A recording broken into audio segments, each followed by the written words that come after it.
दोस्तों Agniveer army exam को crack करने के लिए पास करने के लिए आपको ज़्यादा से ज़्यादा प्रीवियस ईयर के क्वेश्चनों की प्रैक्टिस करनी पड़ेगी। पिछले वर्ष के क्वेश्चनों की प्रैक्टिस करनी पड़ेगी ताकि आपको समझ में आए कि क्वेश्चन किस लेवल के पूछे जाते हैं और आपके आने वाले एग्जाम में कैसे पूछे जाएंगे। तो साथियों आज की क्लास में अग्निवीर आर्मी का एक शानदार वर्जन क्वेश्चन कवर किया जाएगा जो आपके आने वाले एग्जाम के लिए बहुत ही महत्वपूर्ण होने वाले हैं। तो सभी साथी आज की क्लास को पूरी शिद्दत के साथ कंप्लीट जरूर देखेगा और लास्ट में अपना स्कोर भी कमेंट करके जरूर बताएगा। और देखिए साथी अगर आप चैनल के साथ पहली बार जुड़े होंगे तो प्लीज चैनल को सब्सक्राइब करके बेल आइकन को जरूर एक्टिव कर लीजिएगा ताकि आपको डेली क्लास का नोटिफिकेशन मिलता रहे। और सभी साथी जल्दी से एक बार सेशन को अपने सभी दोस्तों को जरूर शेयर करिएगा। तो चलिए साथी आज का सेशन स्टार्ट करते हैं। तो देखिए साथी क्वेश्चन फर्स्ट का कि भारत में सबसे बड़ी सिंचाई नहर कौन सी है। ऑप्शन दिया यमुना नहर, सरहिंद नहर, इंदिरा गांधी नहर या ऊपरी बारी दोआब नहर। तो देखिए साथी भारत की सबसे बड़ी सिंचाई नहर या भारत की सबसे बड़ी सिंचाई परियोजना दोनों का करेक्ट आंसर क्या हो जाएगा, इंदिरा गांधी नहर हो जाएगा। क्या हो जाएगा, इंदिरा गांधी नहर हो जाएगा। और यह नहर 649 किलोमीटर लंबी है जो हरिक बैराज अर्थात फिरोजपुर से निकलती है और राजस्थान के थार मरुस्थल में समाप्त हो जाती है। तो इस क्वेश्चन का राइट आंसर क्या हो जाएगा, इंदिरा गांधी। ऑप्शन सी यहाँ पर करेक्ट आंसर हो जाएगा। देखिए क्वेश्चन सेकेंड का है कि दिल्ली की प्रथम मुस्लिम महिला शासिका कौन है। देखिए साथी यह क्वेश्चन ऐसे भी पूछ सकता है कि भारत की प्रथम महिला शासिका या मध्यकालीन भारत की प्रथम महिला शासिका या उत्तर भारत की प्रथम मुस्लिम महिला शासिका कौन थी। तो देखिए साथी सभी का राइट आंसर क्या हो जाएगा, सुल्ताना रजिया हो जाएगा। क्या हो जाएगा, सुल्ताना रजिया। ऑप्शन सी यहाँ पर करेक्ट आंसर हो जाएगा। और देखिए साथी यह दिल्ली सल्तनत पर 1236 से 1240 तक शासन की थी। और रजिया सुल्ताना के पिता अर्थात फादर का नेम क्या था आप लोगों को कमेंट बॉक्स में बताना है। तो देखिए साथी रजिया सुल्तान के पिता का नाम हो जाएगा इल्तुतमिश हो जाएगा। क्या हो जाएगा, इल्तुतमिश हो जाएगा। इस पॉइंट को भी आप अच्छे से नोट कर लीजिएगा। देखिए क्वेश्चन नेक्स्ट का कि राज्यसभा के सदस्य का कार्यकाल कितने वर्ष का होता है। देखिए साथी इस क्वेश्चन को अच्छे से नोट कर लीजिएगा क्योंकि यह क्वेश्चन बहुत बार आपके एग्जाम में रिपीट हो चुका है। यहाँ पर क्वेश्चन पूछा गया कि राज्यसभा के सदस्य का कार्यकाल कितने वर्ष का होता है। देखिए साथी संसद के दो सदन होते हैं। क्या होते हैं, संसद के दो सदन होते हैं। एक होता है राज्यसभा होता है, एक होता है लोकसभा होता है। क्या होता है, एक होता है राज्यसभा और एक होता है लोकसभा। देखिए साथी संसद से संबंधित अनुच्छेद आपका 79 हो जाएगा, राज्यसभा से संबंधित अनुच्छेद 80 हो जाएगा और लोकसभा से संबंधित अनुच्छेद 81 हो जाएगा। देखिए साथी जो राज्यसभा इसे उच्च सदन क्या कहते हैं, ऊपरी सदन कहते हैं और यह एक अस्थायी सदन होता है क्योंकि यह कभी भंग नहीं होता। और जो लोकसभा है इसे निम्न सदन कहते हैं और इसी के साथ इसे अस्थायी सदन कहा जाता है क्योंकि यह हमेशा भंग होती रहती है। तो यहाँ पर क्वेश्चन पूछा गया कि राज्यसभा के सदस्य का कार्यकाल कितने वर्ष का होता है। तो देखिए साथी राज्यसभा के सदस्य का कार्यकाल 6 वर्ष का होता है। क्या होता है, 6 वर्ष। ऑप्शन सी यहाँ पर करेक्ट आंसर हो जाएगा।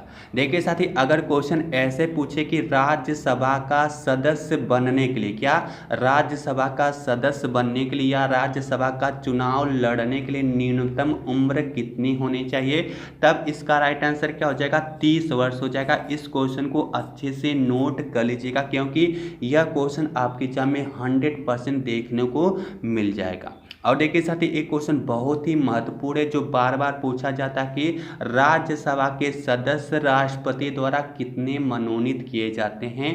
क्वेश्चन बहुत बार पूछा जा चुका है। तो देखिए साथी राज्यसभा के 12 सदस्य, क्या 12 सदस्य राष्ट्रपति द्वारा मनोनीत किए जाते हैं। देखिए क्वेश्चन नेक्स्ट का कि मीनाबक्कम अंतर्राष्ट्रीय हवाई अड्डा कहाँ पर स्थित है। ऑप्शन दिया चेन्नई में, बेंगलुरु में, हैदराबाद में या कोयम्बटूर में।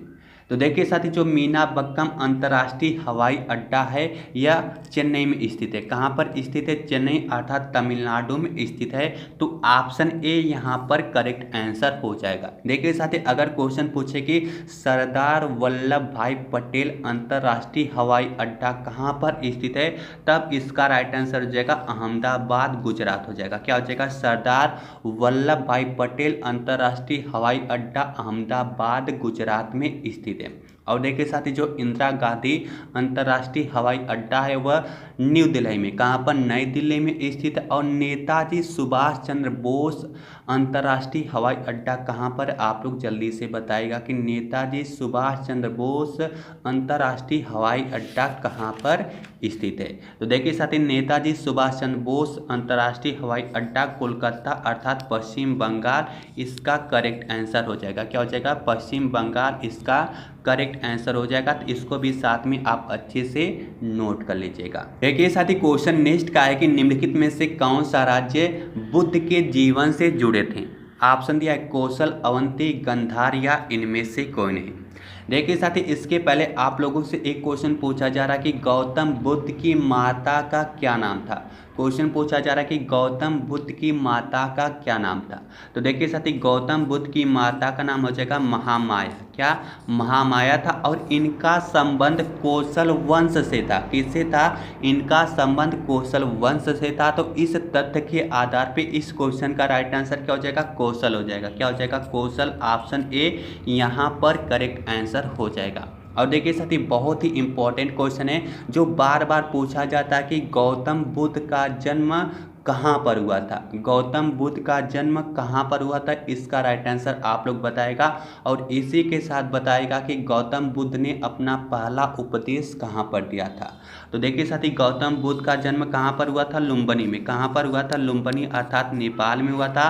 और इन्होंने पहला उपदेश सारनाथ में दिया था। कहाँ पर दिया था? इन्होंने पहला उपदेश सारनाथ में दिया था। देखिए क्वेश्चन नेक्स्ट का कि 1893 के शिकागो में होने वाले विश्व की धार्मिक सभा में किसे एक प्रभावशाली हिंदू के रूप में सराहा गया था। ऑप्शन दिया गौतम बुद्ध, स्वामी विवेकानंद, रविन्द्रनाथ टैगोर या स्वामी दयानंद सरस्वती। देखिए साथी, इस क्वेश्चन से पहले एक क्वेश्चन और आप लोगों से पूछता हूँ कि रामकृष्ण मिशन की स्थापना किसने की थी। क्वेश्चन पूछा जा रहा है कि रामकृष्ण मिशन की स्थापना किसने की थी। तो देखिए साथी, इस क्वेश्चन का राइट आंसर और रामकृष्ण मिशन की स्थापना किसने की थी, इन दोनों का राइट आंसर क्या हो जाएगा? स्वामी विवेकानंद हो जाएंगे। अर्थात 1893 के शिकागो में होने वाली विश्व की धार्मिक सभा में स्वामी विवेकानंद को एक प्रभावशाली हिंदू के रूप में सराहा गया था। तो ऑप्शन यहाँ पर क्या हो जाएगा? बी इसका करेक्ट आंसर हो जाएगा। और देखिए साथी, एक क्वेश्चन आप लोगों से पूछ रहा हूँ जिसका राइट आंसर आप लोग कमेंट बॉक्स में बताएगा कि स्वामी विवेकानंद के गुरु का क्या नाम था। स्वामी विवेकानंद के गुरु का क्या नाम था, आप लोगों को कमेंट बॉक्स में कमेंट करके बताना होगा। देखिए क्वेश्चन नेक्स्ट का कि आर्द्रता को पूरे तौर पर ग्रहण करने के पश्चात हवा क्या कहलाती है। यहाँ पर क्वेश्चन पूछा जा रहा है कि आर्द्रता को पूरे तौर पर ग्रहण करने के पश्चात हवा क्या कहलाती है।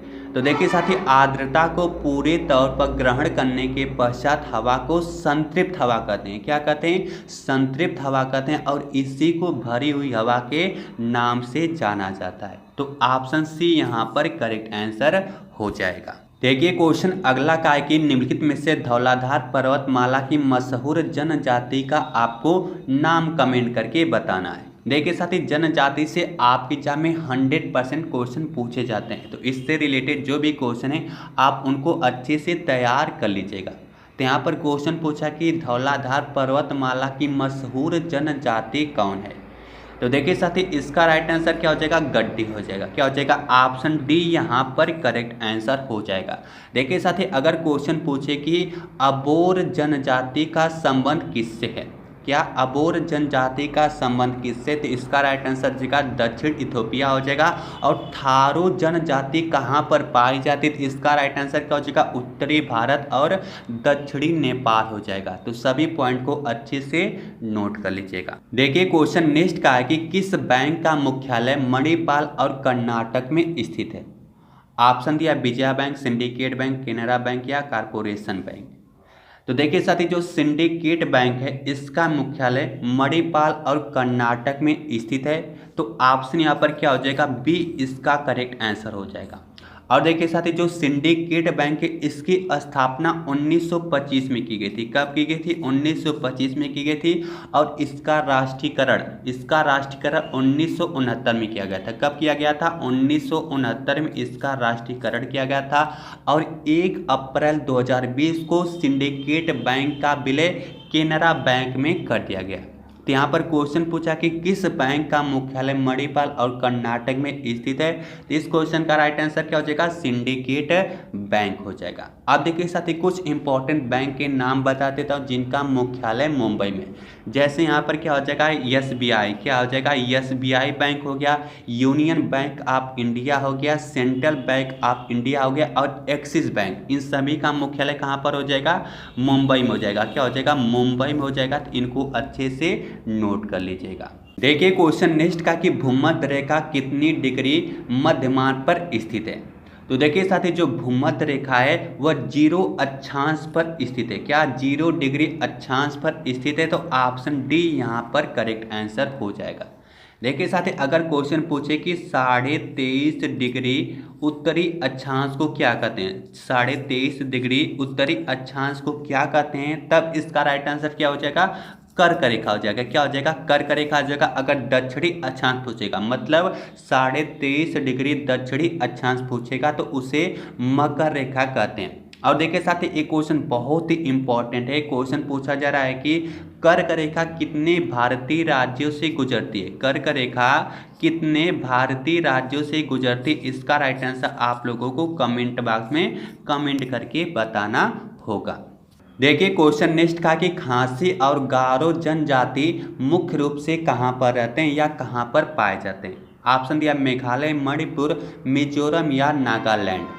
तो देखिए साथी, जो खासी और गारो इसी के साथ जयंतिया, क्या खासी, गारो और जयंतिया जनजाति मुख्य रूप से मेघालय में रहते हैं या मेघालय में पाए जाते हैं। और देखिए साथी, मेघालय को पूर्व का स्कॉटलैंड भी कहा जाता है। क्या कहा जाता है, मेघालय को पूर्व का स्कॉटलैंड भी कहा जाता है। तो ऑप्शन यहाँ पर क्या हो जाएगा, ए करेक्ट आंसर हो जाएगा। और देखिए साथी, आप लोगों को मेघालय की राजधानी क्या कैपिटल कमेंट बॉक्स में कमेंट करके बतानी पड़ेगी। देखिए क्वेश्चन नेक्स्ट का कि भारत का सबसे महत्वपूर्ण यूरेनियम खदान कहाँ पर स्थित है। देखिए साथी, जो मैं एक्स्ट्रा क्वेश्चन आप लोगों से पूछ रहा हूँ उसका भी राइट आंसर आप लोग कमेंट बॉक्स में जरूर कमेंट करेगा। इससे आपका लेवल पता चलेगा कि आपकी तैयारी किस लेवल की हो रही, इसलिए मैं क्वेश्चन आप लोगों से पूछ रहा हूँ। तो यहाँ पर क्वेश्चन पूछा जा रहा है कि भारत का सबसे महत्वपूर्ण यूरेनियम खदान कहाँ पर स्थित है। तो देखिए साथी, जो भारत की पहली यूरेनियम खदान है जादूगोड़ा की खदान है, जो जादूगोड़ा में स्थित है, अर्थात झारखंड में स्थित है। तो इस क्वेश्चन का राइट आंसर क्या हो जाएगा, जादूगोड़ा। ऑप्शन सी यहाँ पर करेक्ट आंसर हो जाएगा। देखिए क्वेश्चन अगला का कि लाल बहादुर शास्त्री राष्ट्रीय शासन एकेडमी कहाँ पर स्थित है। ऑप्शन दिया है शिमला, दिल्ली, मसूरी या ऊटी। देखिए साथी, जो लाल बहादुर शास्त्री राष्ट्रीय शासन एकेडमी है यह पहले राष्ट्रीय शासन एकेडमी के नाम से जानी जाती थी, जिसकी स्थापना 1959 में की गई थी। और 1972 में, क्या 1972 में इसका नाम चेंज करके लाल बहादुर शास्त्री राष्ट्रीय शासन एकेडमी कर दिया गया। और यह कहाँ पर स्थित है। तो इस क्वेश्चन का राइट आंसर क्या हो जाएगा, मसूरी हो जाएगा। क्या हो जाएगा, मसूरी। ऑप्शन सी यहाँ पर करेक्ट आंसर हो जाएगा। देखिए क्वेश्चन नेक्स्ट का कि कांग्रेस का प्रथम अधिवेशन कहां पर हुआ था। ऑप्शन दिया कोलकाता, मुंबई, दिल्ली या सूरत। तो देखिए साथी, जो भारतीय राष्ट्रीय कांग्रेस थी इसकी स्थापना 1885 में, क्या 1885 में A.O. ह्यूम के द्वारा की गई थी। किसके द्वारा, 1885 में A.O. ह्यूम के द्वारा की गई थी। और जो इसका पहला अधिवेशन हुआ था वह हुआ था बम्बई अर्थात मुंबई में हुआ था। कहाँ पर हुआ था, मुंबई में हुआ था। तो ऑप्शन यहाँ पर क्या हो जाएगा, बी करेक्ट आंसर हो जाएगा। अब देखिए साथी, एक क्वेश्चन बहुत बार पूछता है कि भारतीय राष्ट्रीय कांग्रेस के पहले अध्यक्ष कौन थे, प्रथम अध्यक्ष कौन थे, यह आपको बताना है। तो तो देखिए साथी, जो भारतीय राष्ट्रीय कांग्रेस है उसके पहले अध्यक्ष थे डब्ल्यू.सी. बनर्जी थे। कौन थे? डब्ल्यू.सी. बनर्जी थे। तो इस क्वेश्चन को आप अच्छे से नोट जरूर कर लीजिएगा। क्वेश्चन अगला का है कि कंबाला एक पारंपरिक भैंस दौड़ का आयोजन किस राज्य में होता है? ऑप्शन दिया तेलंगाना, केरल, कर्नाटक या तमिलनाडु। तो देखिए साथी, जो कंबाला एक पारंपरिक भैंस दौड़ का आयोजन यह कर्नाटक राज्य से संबंधित है, अर्थात कर्नाटक राज्य में इसका आयोजन किया जाता है। तो ऑप्शन सी यहाँ पर करेक्ट आंसर हो जाएगा। देखिए साथी, अगर क्वेश्चन पूछे कि ओणम का संबंध किससे है, तब राइट आंसर हो जाएगा केरल हो जाएगा। पोंगल का संबंध तमिलनाडु से हो जाएगा। और जो हार्नबिल उत्सव है यह किस राज्य में मनाया जाता है? क्या हार्नबिल उत्सव किस राज्य में मनाया जाता है, अर्थात किस राज्य से संबंधित है? इसका राइट आंसर आप लोगों को HW के रूप में कमेंट बॉक्स में कमेंट करके बताना होगा। तो देखिए साथी, सेक्शन ए में जनरल नॉलेज अर्थात सामान्य ज्ञान के पूरे 15 क्वेश्चन हमने कवर कर लिए। तो उम्मीद करता हूँ कि आज की क्लास के हर एक क्वेश्चन को आप अच्छे से समझे होंगे, अच्छे से लर्न भी किए होंगे। तो आप लोग जल्दी से अपना स्कोर कमेंट बॉक्स में कमेंट करके जरूर बताएगा कि इस 15 क्वेश्चन में से आपने कितने क्वेश्चन सही किए। और देखिए साथी, जो सेक्शन बी है जिसमें जनरल साइंस अर्थात सामान्य विज्ञान के क्वेश्चन पूछे जाएंगे, वह क्लास आप लोगों को नेक्स्ट वीडियो के माध्यम से मिल जाएगी। तो देखिए साथी, अगर आप चैनल के साथ पहली बार जुड़े होंगे तो प्लीज चैनल को सब्सक्राइब करके बेल आइकन को जरूर एक्टिव कर लीजिएगा, ताकि आपको डेली क्लास का नोटिफिकेशन मिलता रहे। और देखिए साथी, आज की क्लास आप लोगों को कैसा लगा अपना फीडबैक जरूर दीजिएगा, और इस वीडियो को अपने दोस्तों तक जरूर शेयर करेगा ताकि उनकी भी छोटी सी हेल्प हो सके।